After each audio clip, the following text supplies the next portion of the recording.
Kisah Umar bin Khattab radhiyallahu an. Assalamualaikum warahmatullahi wabarakatuh.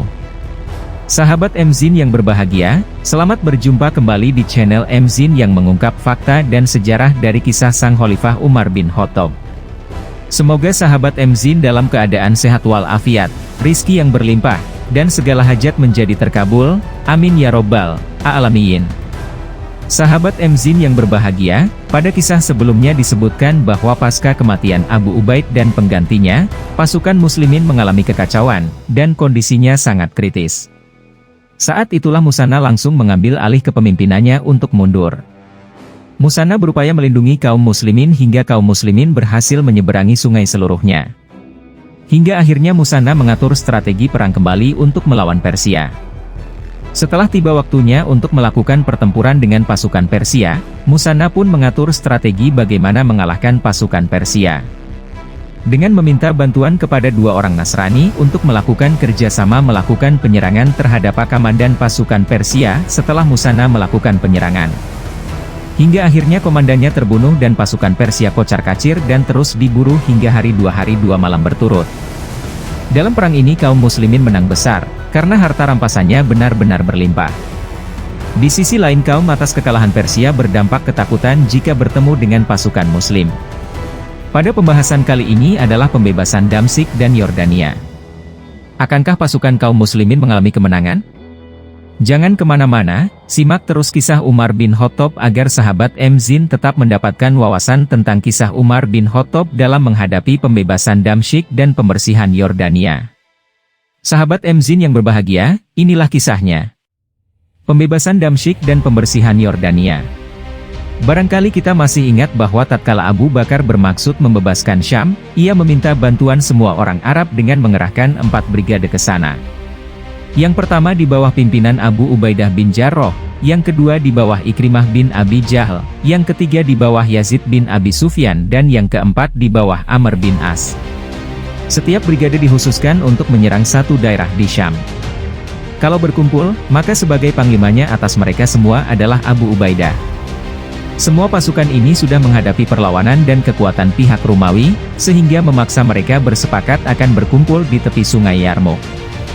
Mereka tidak diberi kesempatan maju oleh pasukan Heraklius, tetapi berhenti hanya sampai di seberang pantai. Merasa kesal melihat pasukannya yang dingin, tidak bergerak, Abu Bakar menulis surat kepada Khalid bin Walid di Irak agar berangkat ke Syam memimpin semua pasukan itu.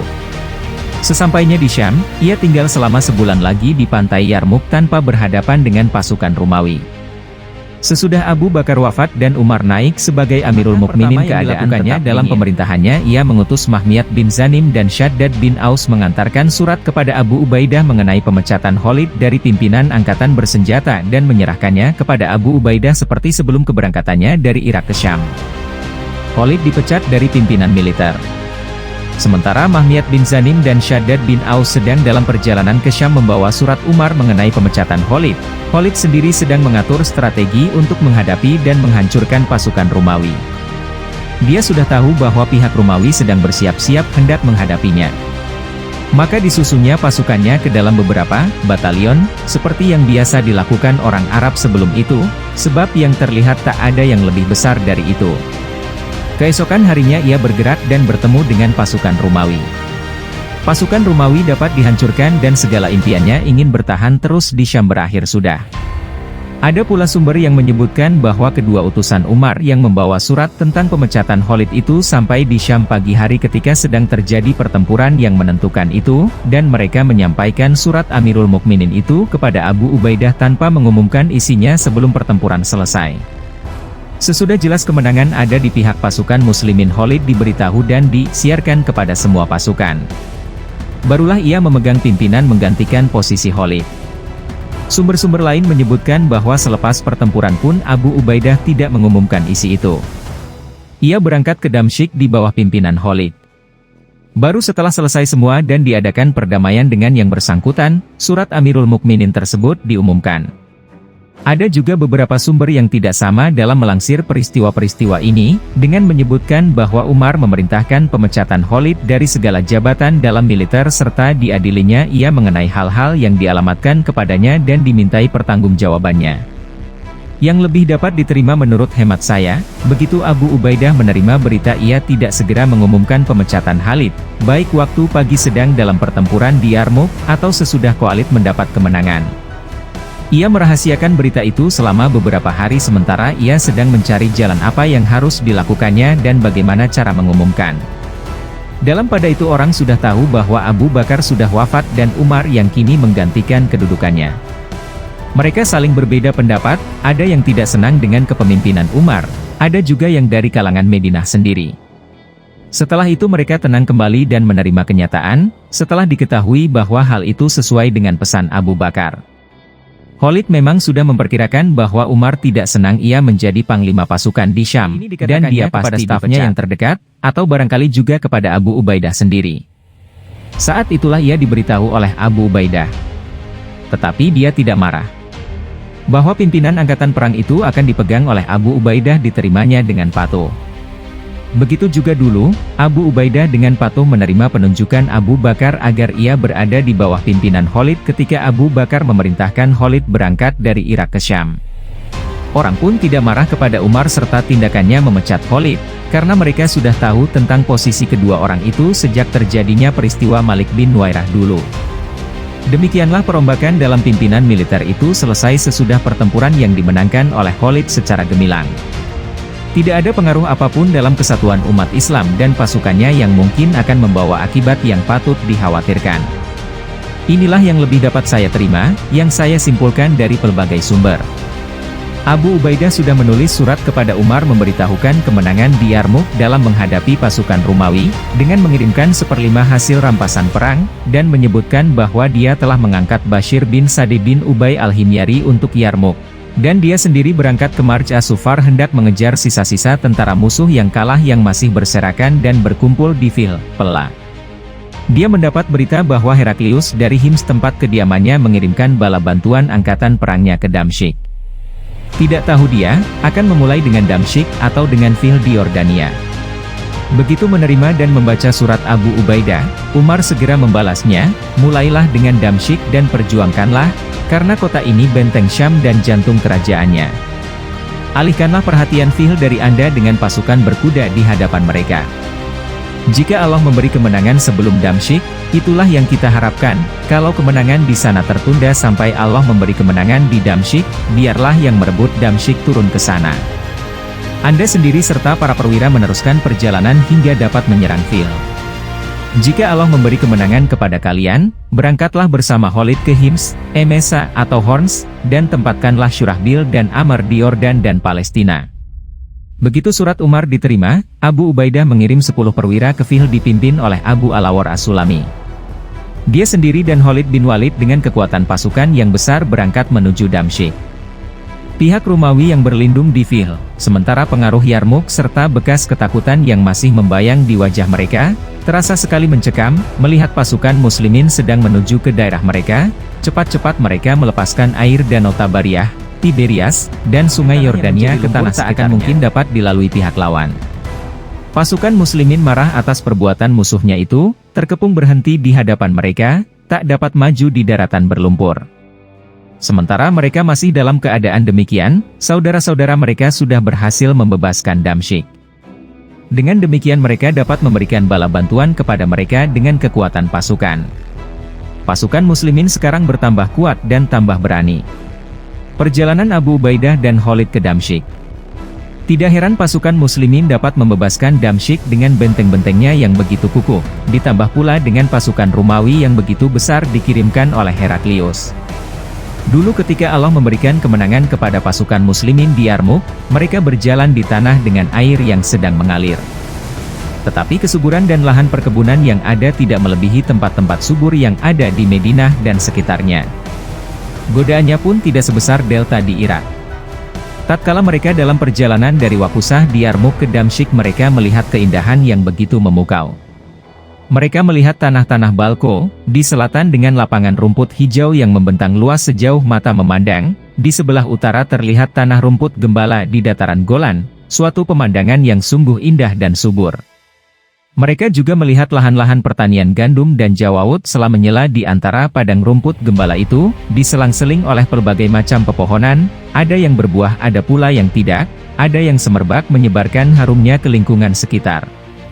Sungai-sungai kecil dan kolam-kolam tempat penampungan air mengalir jernih, kadang berkilauan di permukaannya, kadang meluap serentak, mengairi perkebunan, pepohonan dan taman-taman yang indah. Turun perlahan-lahan dari bukit-bukit yang lereng-lerengnya ditutupi hamparan hijau, atau ditumbuhi pohon-pohon yang menjulang tinggi.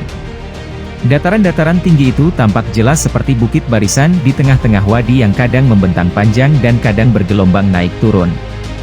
Keadaan yang memanjang atau bergelombang itu diselimuti oleh hamparan bunga-bunga yang semerbak dan sedap dipandang mata. Ditambah lagi dengan gadis-gadis kuning seperti dalam ungkapan bahasa Arab, lingkungan alam ini yang begitu indah, meliuk-liuk di atas dataran tinggi dan di antara lembah-lembah itu, pandangan terpadu dengan bentuk-bentuk tubuh yang langsing dan pipi mereka yang halus kemerah-merahan, menandakan sehat dan segar berisi. Mereka diciptakan oleh Maha Pencipta dalam bentuknya yang paling indah. Mereka itu para malaikat penghuni surga ini, yang sekarang sedang ditapaki orang-orang Arab di jalan menuju ibu kota yang dibangun oleh pihak Romawi dan dibangun pula pentas-pentas dan arena-arena tempat pertunjukan serta bangunan-bangunan gereja. Semua itu merupakan bangunan yang kebesaran dan keindahannya sangat memukau. Di sebelah sana, di perbatasan agak ke utara tampak gunung-gunung yang menjulang tinggi, yang puncaknya bermahkotakan salju, memperlihatkan keagungan, berwibawa seperti orang tua yang sudah tampak putih rambutnya. Pesona apa ini yang sampai begitu memukau, begitu gemilang? Adakah dorongan lain yang lebih kuat selain iman sehingga untuk itu mereka mau terjun mempertaruhkan segalanya? Dan bagi pasukan muslimin kekuatan iman kepada Allah dan Rasul-Nya itulah yang lebih besar. Semua pesona itu telah menambah kekuatan iman dalam hati mereka, mendorong mereka cepat-cepat menuju ibu kota Syam, yang memang sangat mereka dambakan hendak menerobos benteng-bentengnya masuk ke pusat kota. Bahkan nama Damsyik itu sendiri memperbesar keinginan mereka hendak cepat-cepat membuat penyelesaian. Betapa memesonakan yang pernah mereka dengar dari saudara-saudara dan nenek moyang mereka dulu, yang dalam musim panas mengadakan perjalanan ke Syam. Betapa pula pembicaraan mereka tentang sejarahnya, orang-orang setanah air yang beragama Nasrani, yang datang berziarah ke Baitul Muqaddas, Yerusalem.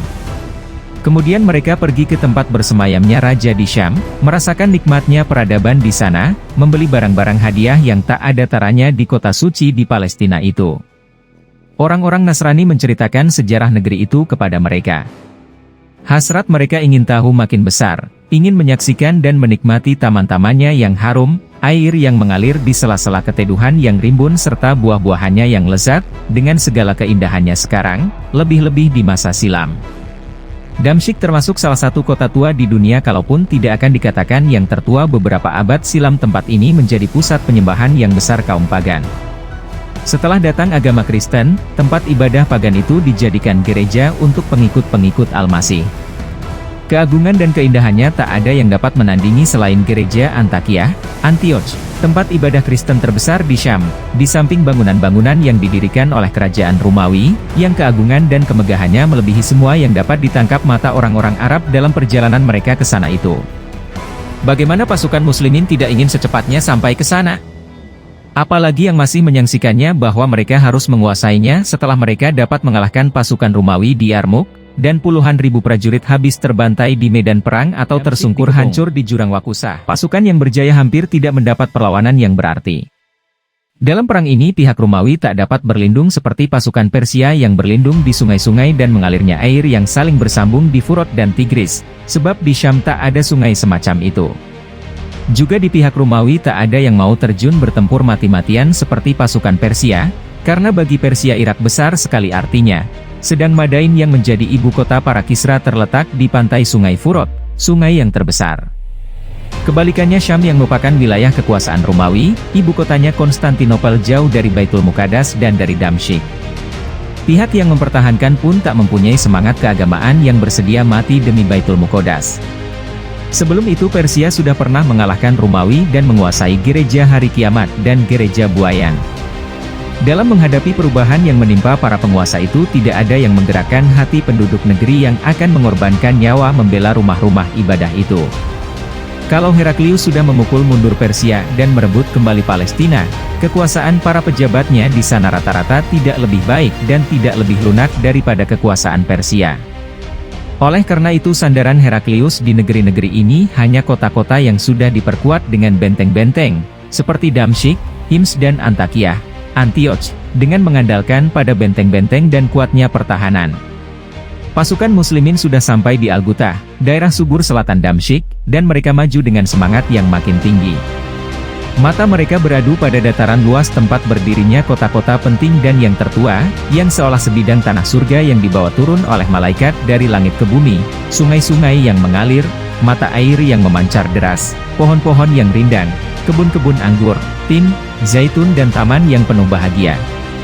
Di celah-celah daerah yang rindang dan teduh itu menyelir hembusan yang membawa keharuman yang segar, dengan rumah-rumah yang menjadi milik orang-orang kaya. Oleh Allah mereka telah diberi segala yang menyenangkan di dunia ini, menggambarkan apa dan siapa mereka yang dulu ada di tempat itu, tuan-tuan yang sudah menikmati segala kesenangan dan dayang-dayang yang seperti bidadari. Mana pula keindahan yang begitu memesona itu, kenikmatan yang begitu melimpah yang dulu dilihat oleh orang-orang yang pernah menemani Khalid bin Walid ke Irak. Ketika itu mereka sudah melihat pesona dan segala godaan yang luar biasa. Kalau benar kata-kata Khalid di Irak dulu, tidakkah kalian lihat makanan ini yang setinggi gunung? Demi Allah, kalau hanya untuk mencari makan, dan bukan karena kewajiban kita berjuang demi Allah dan mengajak orang kepada ajaran Allah, pasti kita gempur desa ini sehingga hanya tinggal kita yang berkuasa di sini, dan orang-orang yang enggan berjuang seperti yang kalian lakukan ini, akan kita biarkan dalam kelaparan dan untuk Irak satu kali, maka apa yang ada di Damsyik dan daerah subur sekitarnya itu lebih layak 1000 kali. Apa yang mereka lihat di sini bukan makanan yang setinggi gunung, tetapi yang di luar dugaan kebanyakan mereka, makanan yang tak pernah terbayangkan dalam hayal, tak pernah terlihat mata, tak terdengar telinga dan tak pernah terlintas dalam pikiran. Pasukan muslimin melihat rumah-rumah dan istana-istana di daerah subur itu sudah kosong dan sunyi. Yang terdengar hanya nyanyian burung-burung di taman-taman yang beraneka warna. Para penghuni rumah dan istana itu sudah meninggalkan tempat-tempat mereka untuk berlindung di pagar-pagar tembok kota yang kekar. Tentang kekukuhan dan kekekaran pagar-pagar tembok Damsyik itu memang sudah menjadi peribahasa. Dibangun dari batu-batu besar yang kuat, dengan ketinggian lebih dari 6 meter dan tebal lebih dari 3 meter. Benteng-bentengnya pun dengan puncak-puncak yang tinggi dan kotak-kotak pengintai yang tak sedikit jumlahnya, tempat berlindung para pemanah dan para pemakai manjani. Heraklius memang sudah makin memperkukuh tempat itu sesudah ada serangan pihak Persia ke sana, dengan harapan dapat menangkis setiap serangan kepada kerajaannya. Tembok-tembok itu dilengkapi dengan pintu-pintu yang kuat dan tangguh dan dapat ditutup rapat sehingga tak mungkin orang dapat masuk atau keluar.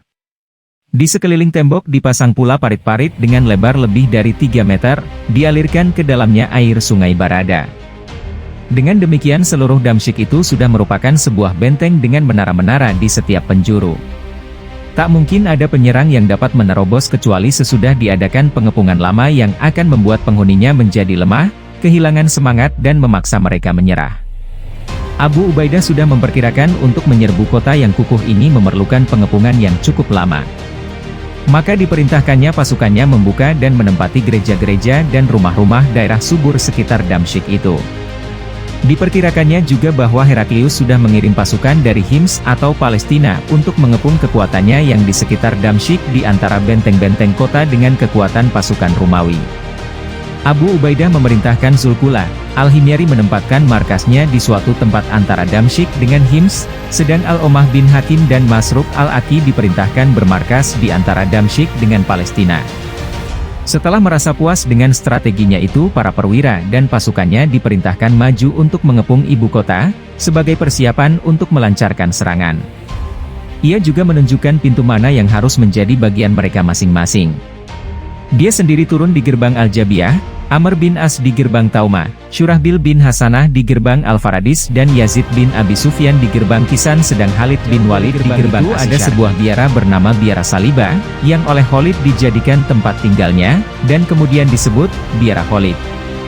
Pasukan muslimin mulai menempatkan beberapa manjanik dan tank-tank di sekitar kota dan mulai menyerang benteng-benteng kota itu.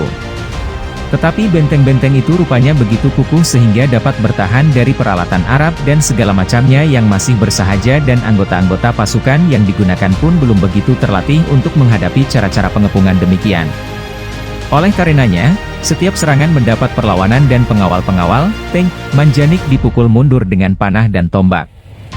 Ketika itu Nestas, gubernur kota itu dan bahkan panglima perangnya yakin sekali bahwa Heraklius tidak akan membiarkan ibu kota kerajaannya di Syam itu jatuh ke tangan musuh-musuhnya, sementara ia tinggal tak jauh di Hims dengan pasukannya yang sangat besar. Dan orang-orang Arab itu tidak akan bertahan lama dan akan melepaskan kepungannya pergi dari sana seperti yang sudah pernah dilakukan musuh-musuh sebelumnya.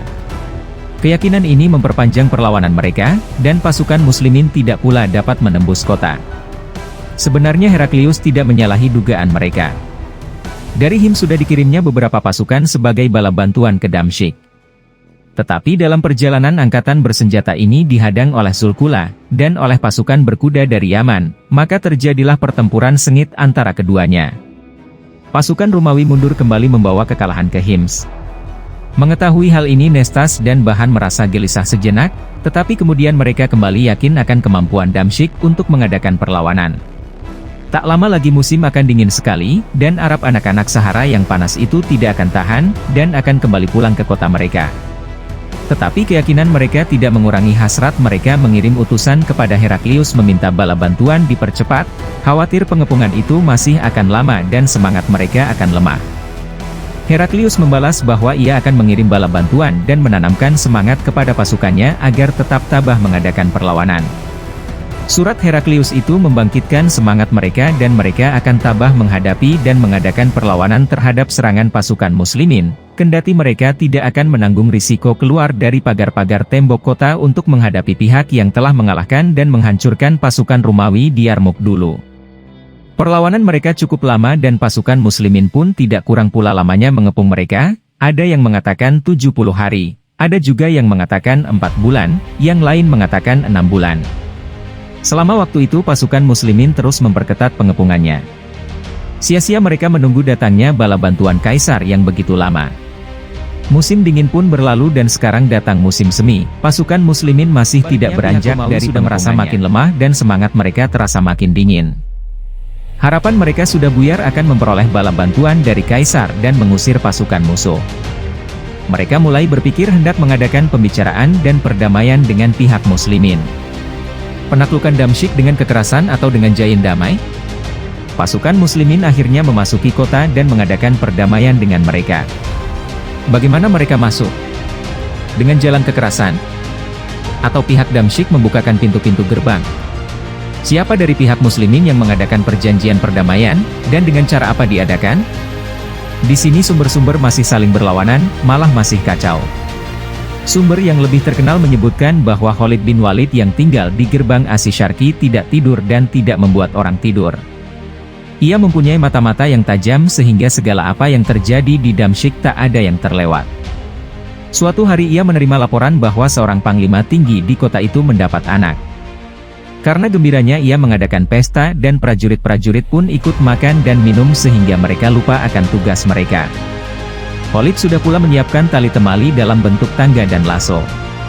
Sesudah mulai larut malam, ia dan pasukannya yang dibawanya dari Irak bangun. Kalau kalian mendengar suara kami bertakbir dari atas pagar-pagar tembok itu, naiklah ke tempat kami, katanya kepada mereka. Ia melangkah maju dengan mengajak Koko bin Amr dan Mas'ur bin Adi dan yang semacamnya, yang sangat pemberani. Mereka menyeberangi parit dengan menggunakan kirbat-kirbat. Mereka melemparkan tali temali itu ke kotak-kotak pengintai di atas pagar-pagar tembok lalu naik dengan memanjat tangga tali itu. Begitu mereka sudah memanjat dinding tali-tali, sebagian ditarik dan dilemparkan ke kotak-kotak pengintai berikutnya di dalam kota dan mereka pun terjun. Khalid bersama beberapa orang lagi meluncur turun dan mereka berhenti di depan pintu gerbang dan cepat-cepat berusaha membukanya dengan pedang. Teman-temannya yang berada di atas dinding kini makin banyak. Setelah mendengar anak buah Khalid bertakbir, cepat-cepat mereka menyeberangi air itu dan memanjat tali temali tangga menyusul teman-teman mereka di atas pagar tembok. Pintu gerbang Syarqi merupakan yang terkuat di Damsyik serta paling banyak airnya dan jalan masuknya paling kukuh. Oleh karena itu jumlah penjaganya tidak banyak. Khalid dan kawan-kawannya menyergap dan membunuh mereka saat mereka sedang lengah. Kunci-kunci pintu gerbang itu dibuka dengan pedang, dan yang tidak ikut naik memanjat pagar tembok menyerbu masuk ke dalam kota sambil bertakbir. Semua orang yang ada dalam ketakutan. Berita-berita sudah tersiar di kalangan mereka bahwa pasukan muslimin telah menyerbu gerbang Syarqi dan membunuh siapa saja yang mereka jumpai di tempat itu. Ketika itu juga cepat-cepat mereka menyerbu ke gerbang-gerbang yang lain. Perdamaian diadakan dengan Abu Ubaidah. Mereka diberi jaminan keamanan. Ia masuk dari gerbang Jabiah. Dia tidak tahu apa yang sudah dilakukan Khalid. Setelah kemudian ia mengetahui ada pertumpahan darah, ia mengutus orang kepada Khalid agar tindakan demikian itu dihentikan, dan bahwa dia sudah mengadakan perjanjian perdamaian dan menjamin keamanan mereka. Khalid membantah bahwa dia membuka gerbang kota itu dengan paksa. Tetapi Abu Ubaidah adalah panglima pasukan, dan tak ada jalan lain. Khalid harus mematuhi perintahnya dan harus diadakan perjanjian perdamaian dengan pihak didudukinya. Demikian sumber-sumber yang paling terkenal mengenai pembebasan Damsyik. Kendati peristiwa-peristiwa ini terasa aneh, namun didukung oleh para sejarawan Arab dan kalangan orientalis karena pahlawannya Khalid bin Walid. Andai kata yang menjadi pahlawan bukan panglima jenius ini, yang banyak mendatangkan berbagai keajaiban dalam perang, niscaya semua sejarawan akan mengenyampingkan peristiwa itu. Bahkan untuk melaporkannya pun tak akan ada yang berani. Siapa selain Khalid yang tidak tidur dan membuat orang tidak tidur? Siapa selain dia yang mampu mengetahui segala rahasia yang ada di balik pagar tembok kota Damsyik, sehingga ia tahu betul bahwa ada seorang panglima tinggi mendapat anak dan dia mengundang orang dan pengawal-pengawal ikut berpesta makan minum sehingga melalaikan tugasnya? Dan siapa selain dia, yang sesudah pengepungan yang berlangsung selama 70 hari itu, atau 4 bulan, atau 6 bulan, yang berani menyeberangi parit bersama anak buahnya dengan menggunakan beberapa kirbat, dan memanjati pagar tembok dengan tali dan dia sendiri turun ke dalam pagar itu dengan mempertaruhkan diri ke dalam bahaya ketika fajar menyingsing? Tetapi di medan perang Khalid memang suatu mukjizat, suatu keajaiban, seperti yang sudah kita lihat dalam perang Riddah, dalam pembebasan Irak dan dalam pertempuran Yarmouk.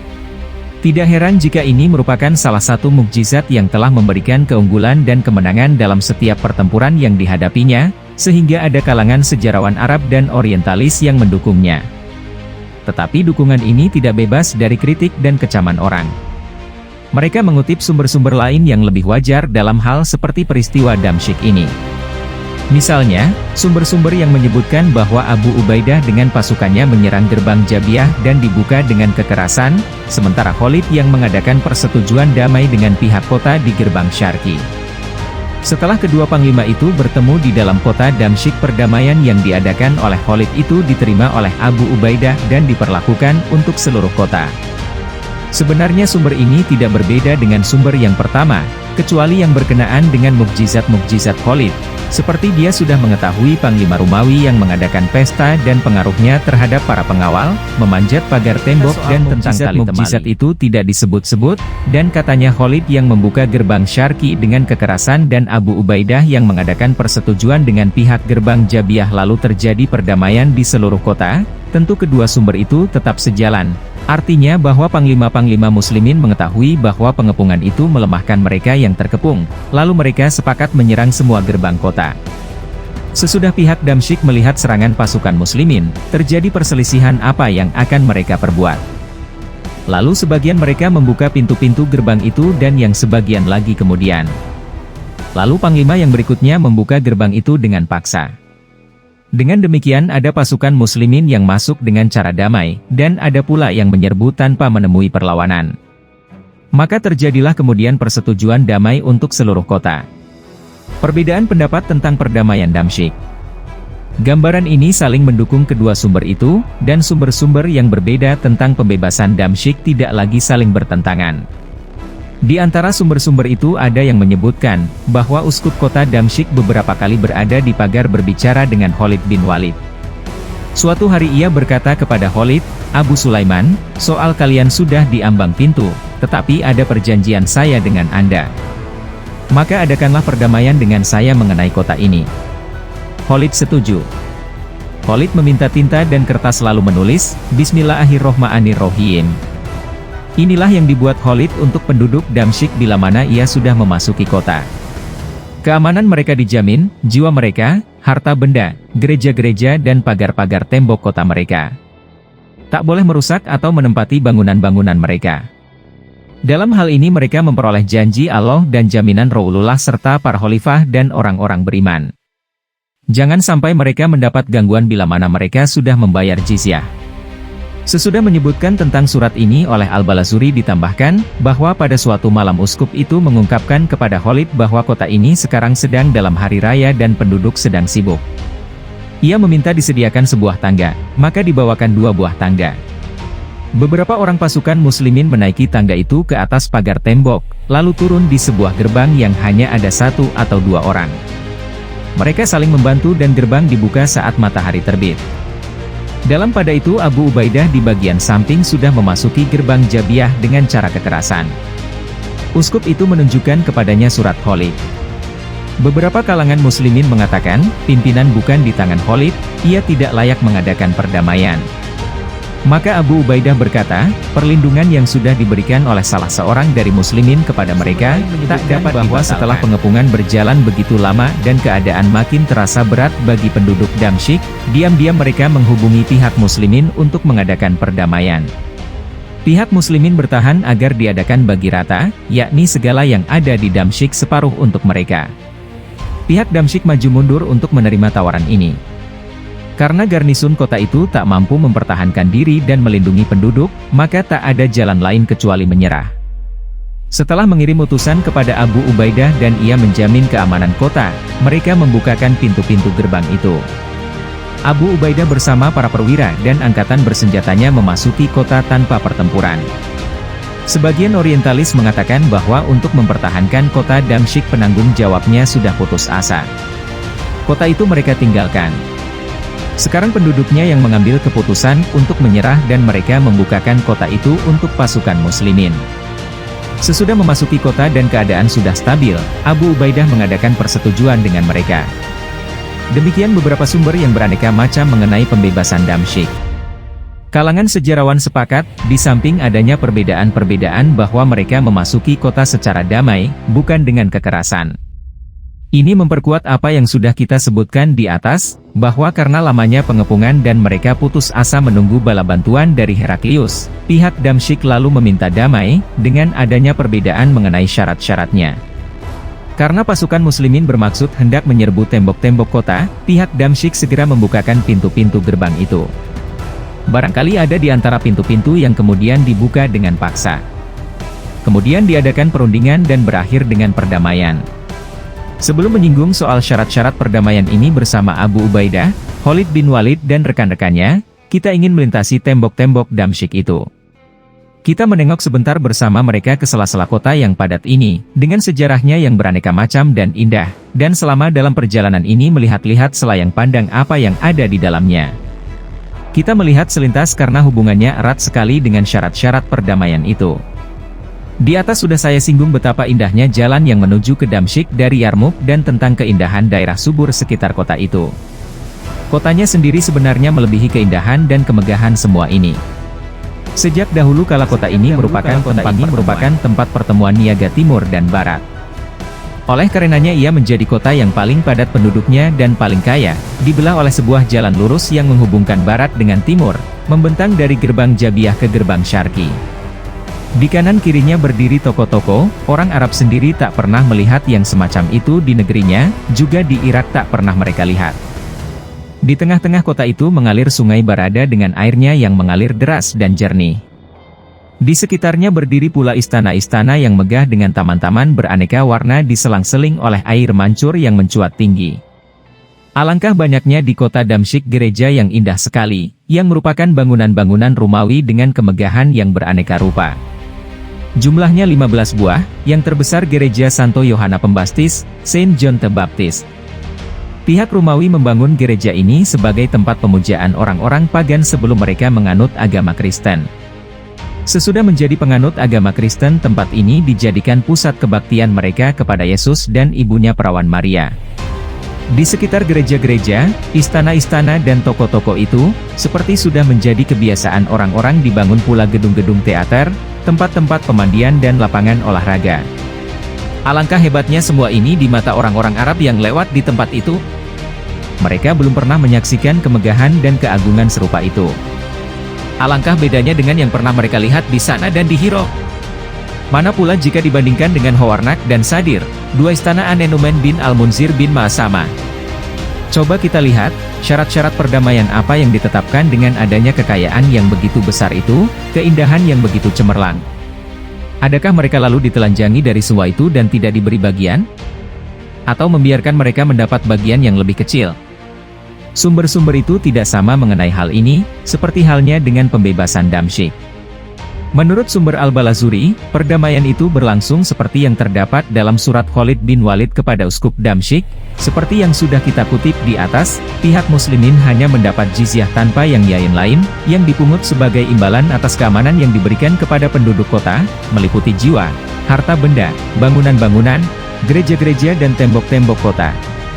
Untuk memperkuat pendapatnya, Balazuri mengutip pendapat Abu Abdullah Al-Waqidi, yang saya baca dari surat Khalid bin Walid tak terdapat pembagian sama rata mengenai rumah-rumah dan gereja-gereja.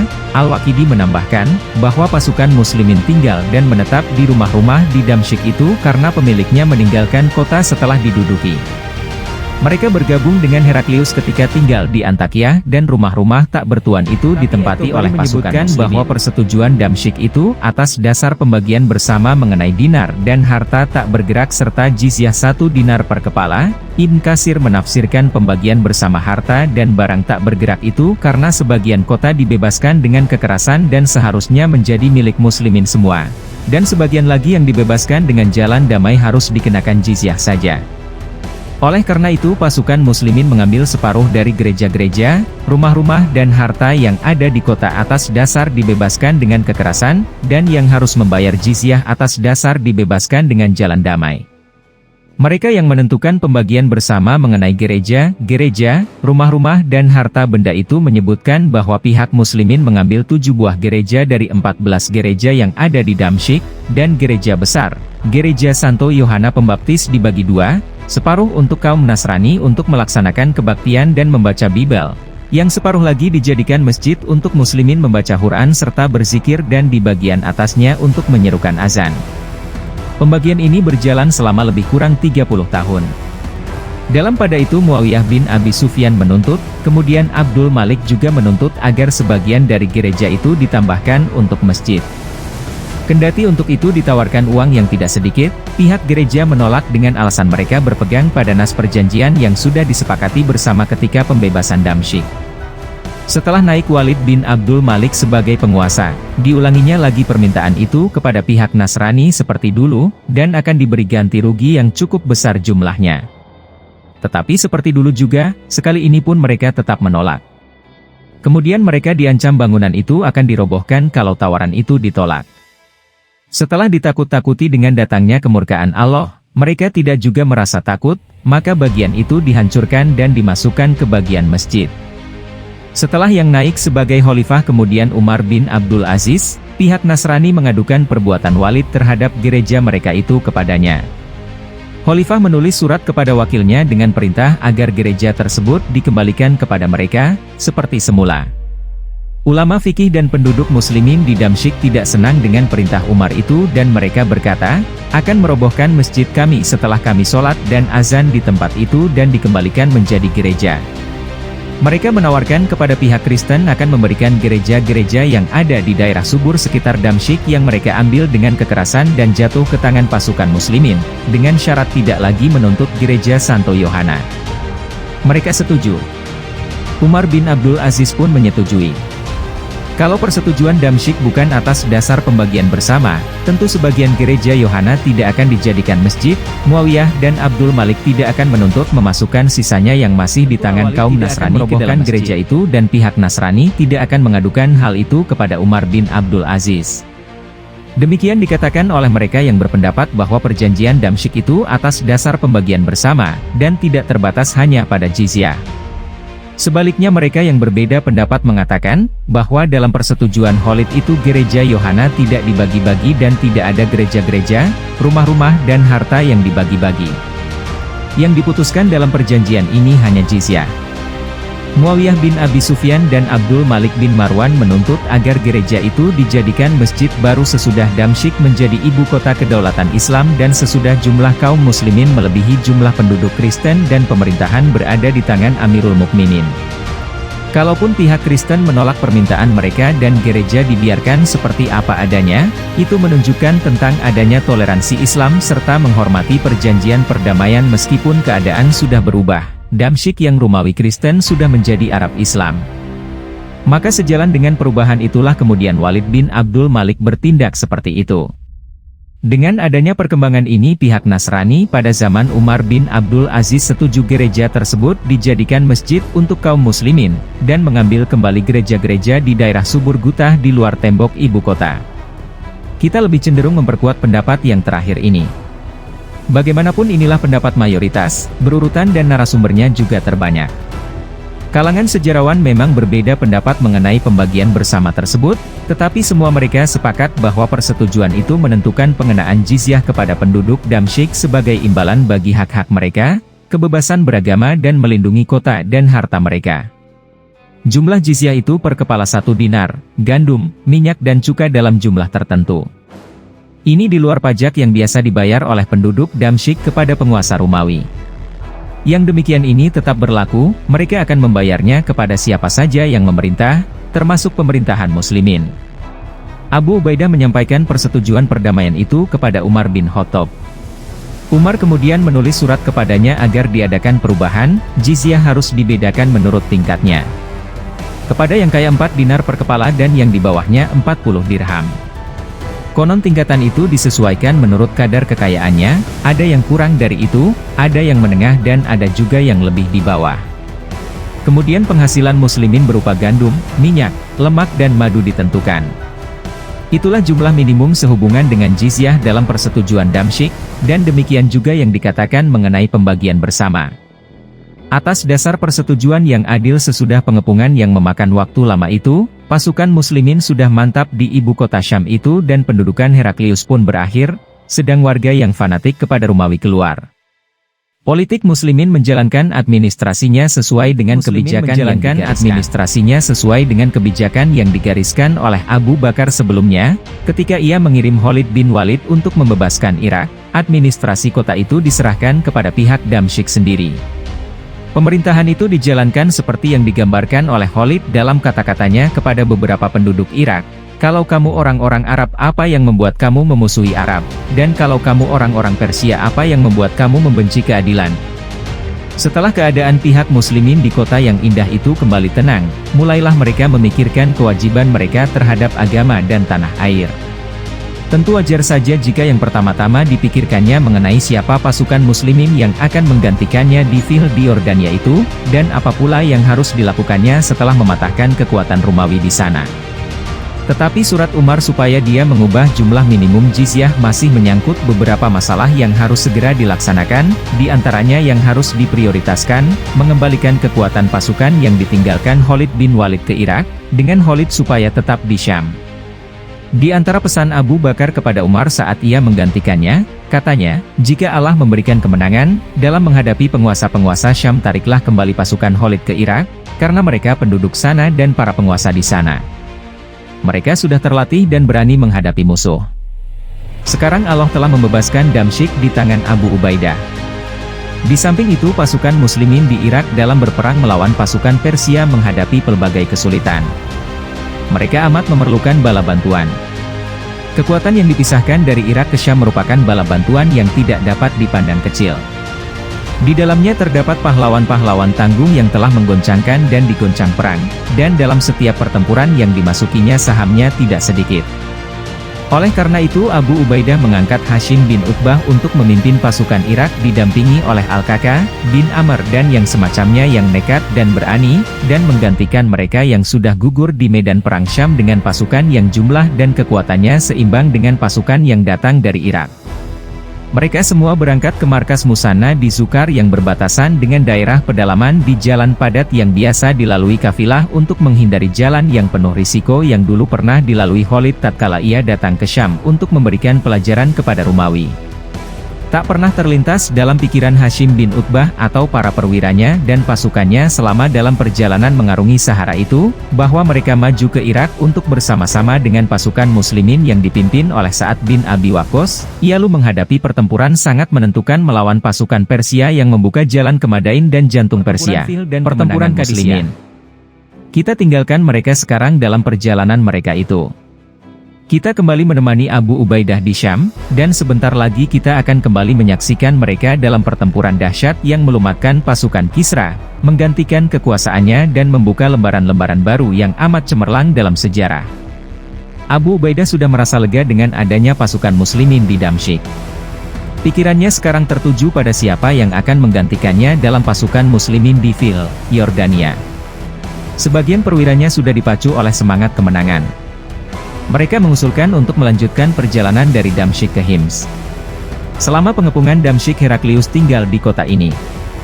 Setelah dilihatnya angkatan bersenjatanya tak mampu mencapai ibu kota Syam itu untuk memberikan perlindungan, ia menyingkir dari Hims ke Antakya. Jika sekiranya Abu Ubaidah pergi ke Hims dan membebaskannya, niscaya Heraklius akan menyingkir dari Antakya ke Anatolia atau ke Konstantinopel. Kalau ini yang dilakukannya, semangat pasukannya di seluruh Syam akan hancur. Mereka akan angkat tangan, tidak akan mengadakan perlawanan dan tidak akan bertempur. Tetapi Abu Ubaidah menolak saran itu. Ia tidak akan menerimanya sebab dalam perintahnya Umar melarang ia maju mendahului sisa pasukan Romawi yang ada di belakangnya yang akan merupakan ancaman jika ia mundur atau akan memotong barisan belakangnya. Pasukan Romawi yang selamat dari pertempuran Yarmuk masih bertahan di Fil sebelah selatan Danau Tabariah, Tiberias. Kemudian Heraklius menopangnya dengan angkatan bersenjata baru. Rasa takut angkatan bersenjata ini belum hilang akibat kekalahan yang mereka alami di Yarmuk ketika Abul Awar As-Sulami berangkat dengan pasukannya hendak menghadapi mereka. Karenanya mereka lalu melepaskan air danau dan sungai ke daratan sekitar sehingga terjadi tanah lumpur, dan pasukan muslimin tak dapat maju. Tetapi pasukan Romawi sendiri juga tak dapat maju, sehingga tak ada gunanya bala bantuan Heraklius kepada mereka. Selama musim dingin dan selama pengepungan kota Damsyik, tanah itu tetap berlumpur, dan pihak Romawi pun terkepung di balik lumpur di lembah Baisan, Skytolis. Sesudah Damsyik menyerah dan datang musim panas, tanah pun sudah mulai kering. Abu Ubaidah menyerahkan Damsyik ke tangan Yazid bin Abi Sufyan dengan kekuatan pasukan berkuda Yaman yang dipimpinnya. Dia sendiri bersama Khalid bin Walid dan angkatan bersenjatanya melangkah maju ke Fil dan lembah Baisan. Tanah yang sudah mulai kering itu memungkinkan pasukannya menghadapi pertempuran lagi. Ketika itu Abu Bakar sudah menyerahkan Yordania ke tangan Syurahbil bin Hasanah, Hims kepada Abu Ubaidah, Balka kepada Yazid bin Abi Sufyan dan Arabat kepada Amr bin Al-As. Komando di lapangan kepada pihak yang mengalami pertempuran di bawah pimpinannya. Perintah ini oleh Umar pasukan muslimin yang berada di Fil tetap di tangan Syurahbil, dan yang sebagian masih tinggal di sana sebelum Damsyik dikepung di bawah Abu Lawar As-Sulami, dan yang datang sesudah pengepungan Damsyik di bawah Abu Ubaidah. Syurahbil mengirim Abu Lawar dengan brigadenya ke Tabariah, Tiberias, untuk mengadakan pengepungan. Khalid bin Walid memimpin barisan depan, Abu Ubaidah dan Amr bin As masing-masing di sayap kanan dan kiri, sementara Dirar bin Al-Aswar memimpin pasukan berkuda. Angkatan bersenjata ini berangkat semua menyeberangi sungai Yarmuk di Qais di dekat sebuah muara di Yordania, yang selanjutnya menyeberangi lembah Gor, kemudian bermarkas di Fil, berhadap-hadapan dengan pasukan Romawi di Baisan. Tatkala sudah tak dapat melampaui tanah berlumpur, para komandan itu berunding. Mereka melaporkan kepada Umar mengenai keadaan itu dan menunggu jawabannya. Bahan makanan yang tinggal sedikit tidak membuat mereka cepat-cepat berpindah tempat. Tanah subur yang mereka peroleh lebih baik daripada yang diperoleh pasukan Romawi, karena dengan kesuburan yang ada di sekitar mereka memungkinkan mereka membuat bahan-bahan makanan dan kehidupan mereka lebih makmur. Pasukan Romawi yang kini di depannya terdiri atas 80.000 orang dengan nafsu besar ingin menghancurkan pihak yang telah mengalahkan angkatan bersenjata mereka di Yarmuk dulu dan kemudian merebut Damsyik. Sesudah pasukan muslimin lama bertahan di Fil, terbayang oleh Siklar bin Mihrok, komandan angkatan bersenjata yang besar di bawah Heraklius, lebih baik menyergap musuhnya itu dengan tiba-tiba supaya dapat dihancurkan. Untuk itu pasukan perintisnya ditugaskan mencarikan tempat untuk angkatan bersenjatanya di tanah sekitarnya. Setelah malam tiba, ia bergerak dengan pasukan perintisnya. La sudah yakin bahwa pasukan muslimin sudah merasa aman, dan tidak dalam keadaan siap tempur. Dengan demikian, begitu mendapat serangan pertama barisan muslimin akan kacau balau. Tetapi rupanya perhitungannya meleset. Ternyata pasukan muslimin sepenuhnya waspada terhadap kemungkinan munculnya pasukan Romawi.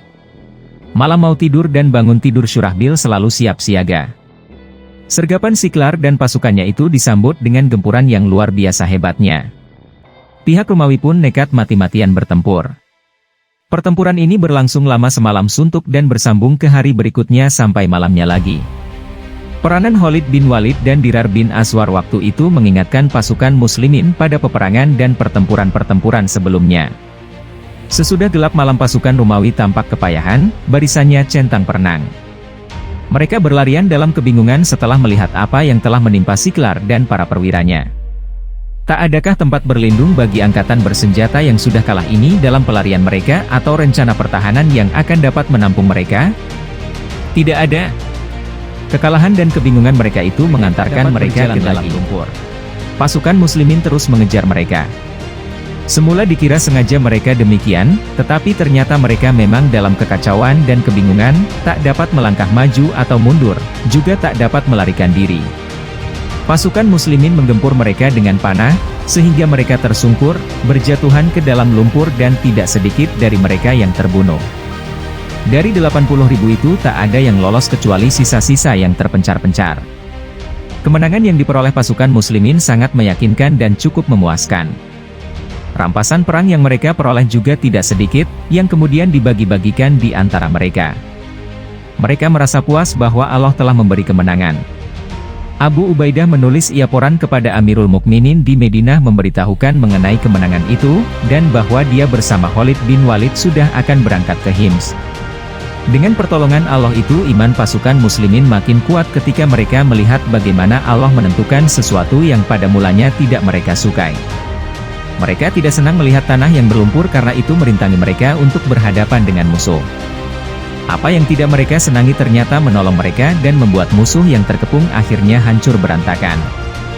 Bukankah ini merupakan tanda kebesaran Allah dan suatu bukti bahwa Allah pasti menolong mereka dan mereka akan menggantikan kekuasaan Romawi dan Persia? Perdamaian Tabariyah sampai Busro. Waktu pasukan muslimin sudah selesai dengan pertempuran Fihl, Abu Lawar masih mengepung Tabariyah.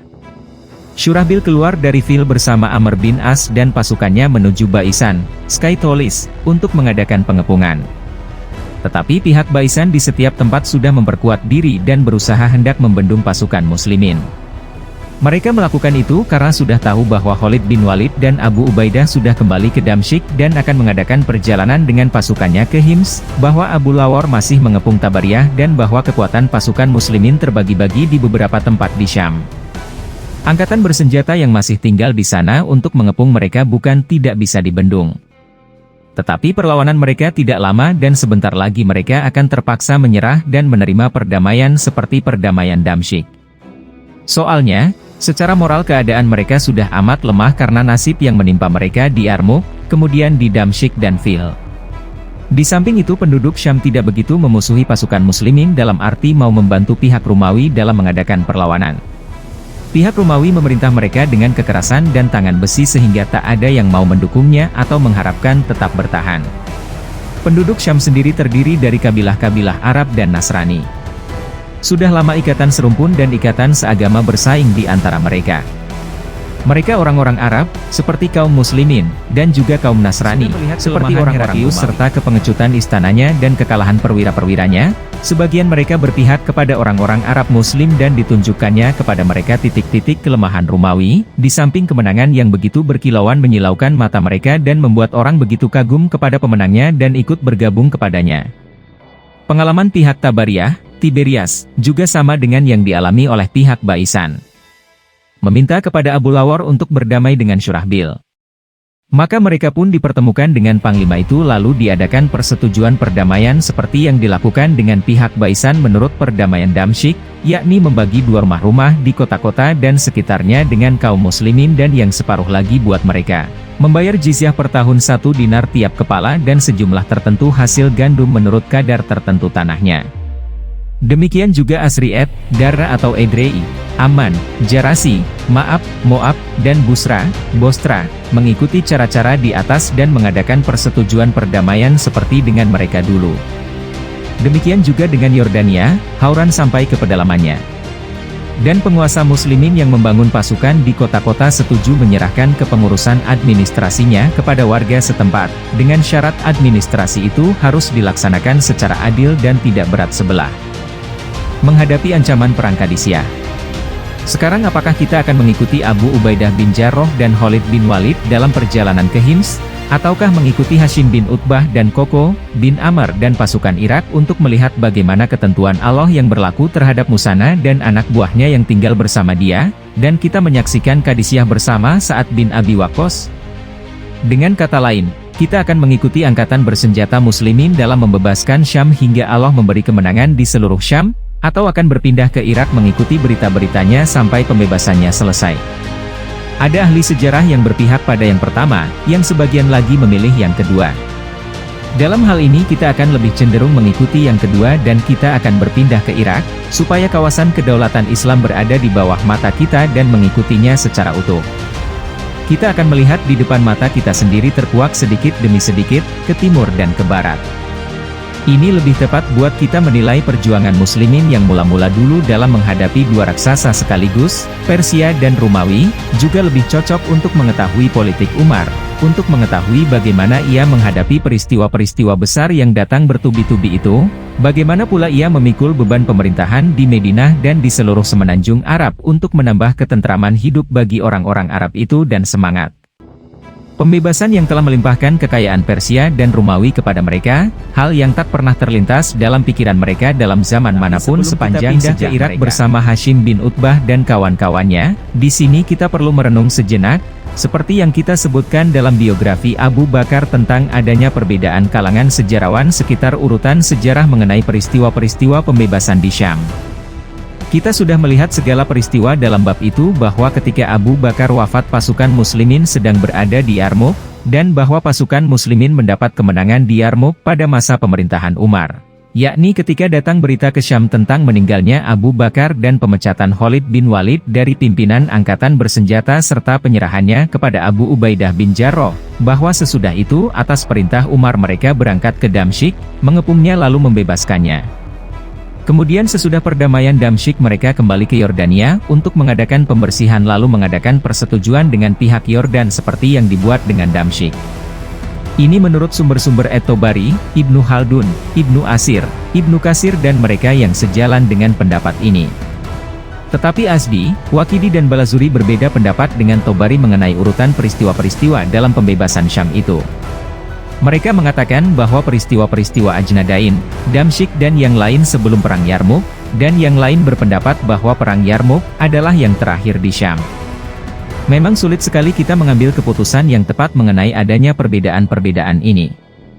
Tabari sendiri menyebutkan adanya perbedaan ini dan ia tidak menentukan suatu pendapat.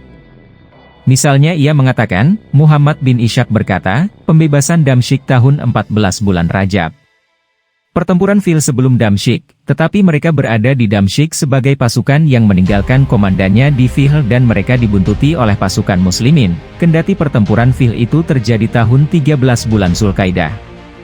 Sebaliknya Waqidi beranggapan bahwa pembebasan Damsyik tahun 14 dan beranggapan bahwa pertempuran Yarmouk dalam tahun 15 dan bahwa Heraklius keluar dari Antakyah ke Konstantinopel dalam bulan Syaban tahun itu, setelah pertempuran Yarmouk, dan bahwa sesudah itu dia tidak pernah mengalami suatu pertempuran lagi. Rasanya tak perlu kita berlama-lama mengikuti perbedaan pendapat ini selama memang tidak mudah untuk menentukan pendapat yang pasti. Dalam bab ini kita sudah berpegang pada sumber Tabari dan mereka yang sependapat dengan dia. Sebaiknya ini kita teruskan, selama hal ini tidak akan merusak apa yang kita inginkan mengenai pencatatan sejarah kedaulatan Islam itu pada masa pemerintahan Umar. Pembebasan Damsyik itu baik terjadi sebelum pertempuran Yarmouk, atau sesudahnya, terjadinya pembebasan secara umum disepakati, kendati ada perbedaan mengenai tanggal dan beberapa uraiannya. Sumber Tabari dari Saif bin Amr dan dari mereka yang mengutipnya, bahwa pertempuran Yarmuk terjadi dalam bulan Rajab tahun 13, September 634, dan Damsyik dikepung pada bulan Syawal dibebaskan pada permulaan tahun berikutnya, antara Desember 634 dengan permulaan musim semi tahun 635, sementara pertempuran Fihl terjadi sesudah Damsyik pada musim panas tahun 635, kemudian menyusul kota-kota lain di Yordania. Setelah pertempuran Fihl itu Abu Ubaidah dan Khalid bin Walid berangkat ke Hims, sementara Hashim bin Utbah kembali lagi ke Irak. Kita tinggalkan Abu Ubaidah dan Khalid, dan kita berangkat bersama pasukan Irak untuk menyaksikan Perang Qadisiyah, perang yang sangat menentukan yang telah membukakan pintu ke Madain bagi pasukan muslimin, dan menurut semua ahli sejarah dianggap sebagai salah satu perang yang paling sengit yang telah mengantarkan sejarah dunia bahagia. Demikianlah apa yang dapat kami sampaikan. Semoga sahabat MZin berkenan untuk subscribe, like and comment. Sampai jumpa kembali di channel MZin ini, yang mengungkap fakta dan sejarah dari kisah sang khalifah legendaris, Umar bin Khattab radhiyallahu anhu. Semoga sahabat MZin tetap dalam keadaan sehat walafiat, tak kurang suatu apapun. Amin. Wassalamualaikum warahmatullahi wabarakatuh.